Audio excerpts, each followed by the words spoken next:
everyone. This is Outnumbered. I'm Kayleigh McEnany here with my co-host, Harris Faulkner. Also joining us, Kennedy from the Kennedy Saves the World podcast hosts, Lauren Simonetti, Fox Business correspondent, and David Webb, Fox News contributor and host of the David Webb Show on Sirius XM Patriot. Well, President-elect Donald Trump has been named Time's Person of the Year after his stunning and historic political comeback. Trump is on the cover after several trials, surviving not one, but two assassination attempts, and becoming just the second president to win non-consecutive terms.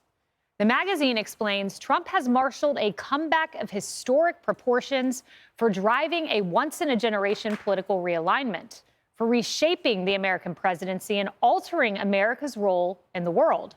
Donald Trump is Time's 2024 Person of the Year. They continue that the president-elect has the chance to reshape the country forever. Quote, since he began running for president in 2015, perhaps no single individual has played a larger role in changing the course of politics and history than Trump. Trump is once again at the center of the world and in as strong of a position as he has ever been.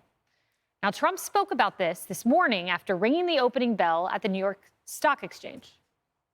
Thank you very much. This is an honor, a tremendous honor. I brought some of our compatriots along with us. They're going to do a beautiful job for you for the next 4 years. And it's really been something very special. And I have to say, Time Magazine getting this honor for the second time. I think I like it better this time, actually, because, but we did a good job. 13 presidents have been on Time's cover. Donald Trump is the first to ever do it 2 times. And Time had this sentence: Trump's political rebirth is unparalleled in American history. That is so true. And there are 4 iconic images I want to pull up. Harris, you and I have covered these stories all year. And what you'll see here in these images is Trump mugshot. You see that. Trump after being shot, and of course he put his hand in the air yelling, fight, fight, fight. Trump as a McDonald's worker. Trump in the garbage truck. The greatest political comeback. Yeah, it's hard to say, you know, the hinge point because there were so many. I have to say July 13th, 2024, the first assassination attempt on the nation's 45th president was a hinge point. Mm-hmm. I mean, there were people who talked about that. I see Mark Zuckerberg suddenly on the wall right there. He was one of them. Tiger Woods was somebody who was playing a tournament that weekend. And on that Sunday, he said even he was thinking about what was going on with the former president and having been shot. That was on that next day, Sunday. Ironically, Trump also played golf that day with the bandage on his ear. The spirit of fight, fight, fight, to me, was the greatest hinge point. Non-political hinge point. I'm not talking about policy or anything like that. But that humanity that came forth of survivability and resilience that we have as an American population was just right there, full display, and a reminder of what we can do when we love this country and want to. I think that was a huge hinge point. I think you're exactly right. And Trump mentioned today that moment he won new voters. That moment new people came into his camp. I think that's right. They recognized the American spirit in that moment. Kennedy, I want to go back to 3 months before today, because there was a different Time cover. And the Time cover, which we'll pull up, says "in trouble." And what it was getting at was Kamala Harris was essentially new onto the scene. She had had a debate that many in the mainstream media were hailing. And they have Trump in a golf cart, and they say he's in trouble. What 3 months to then come to Time Person of the Year? So it makes you wonder, like, who was writing copy for those various, you know, the stories that corresponded to the covers, you know, and this one, that's what they wanted. That's what a lot of liberals in mainstream media newsrooms, that's what they wanted. They wanted Trump to be in trouble. They wanted her to be the savior of the party and the country. And they wanted him to go away forever.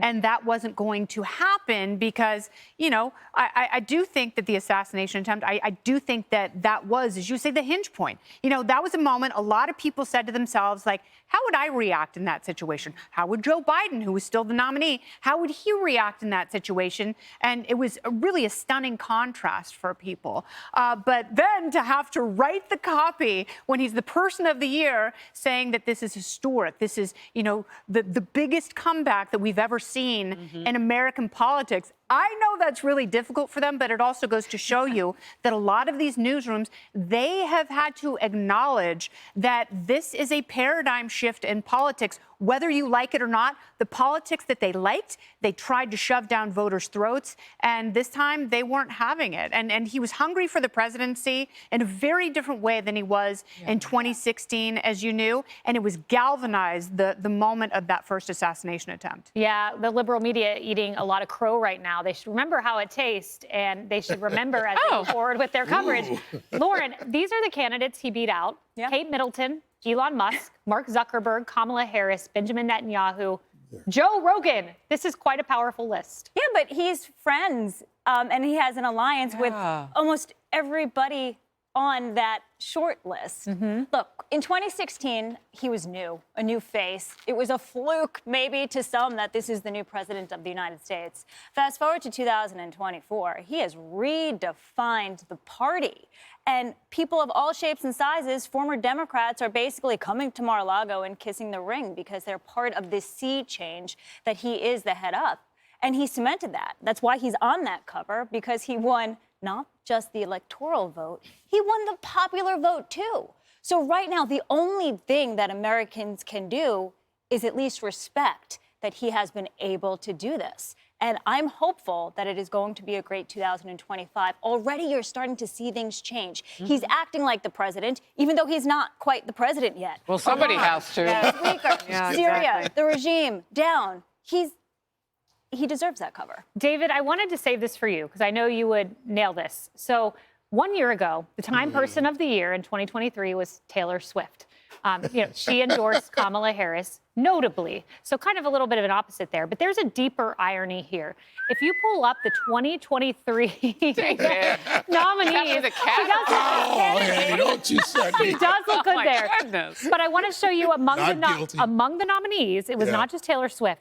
Listen to this sweet irony. The Trump prosecutors were on the list of 2023 nominees. Donald Trump became the first U.S. president, they say, to be indicted in the nation's history, charged in 4 separate cases, 90 charges. It goes on and on to talk about Georgia, New York.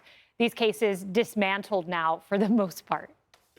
First of all, real quick to the list, there's only 2 people on that list that actually would qualify. Elon Musk and Bibi Netanyahu under their actual rules when you look at it. And, okay, I'll throw this one in. I want to really bring the room down.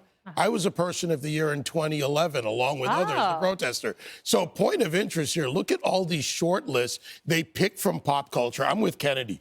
Who's writing the copy for these people? Who's making the decisions? It's like Barack Obama getting a Nobel Prize for doing nothing. Finally, with the selection of Donald Trump, because of his effect on the world, on the news, and on the media, we have the selection of a Person of the Year, formerly Man of the Year, now a Person of the Year, who's actually fit all the rules and qualified by his effect on the country and on the world. You must be like the most modest person in media. I've known you for 20 years, and I didn't know that about you. I also rang the New York Stock Exchange Now bell, that but I I'm not remember. running for president. That I remember, because I remember the You remember suit. that? You were ready for that Lots of day. new stuff. Well, I made the point 2 years ago that I thought Alvin Bragg would be the first to indict, not because he had the facts, but because he wanted to be Time Man of the Year. Well, you didn't get it, Alvin. Instead, Trump got it twice. How's that for some crow? Hey everyone, I'm Emily Campagno. Catch me and my co-hosts Harris Faulkner and Kayleigh McEnany on Outnumbered every weekday at 12 p.m. Eastern, or set your DVR. Also, don't forget to subscribe to the Fox News YouTube page for daily highlights.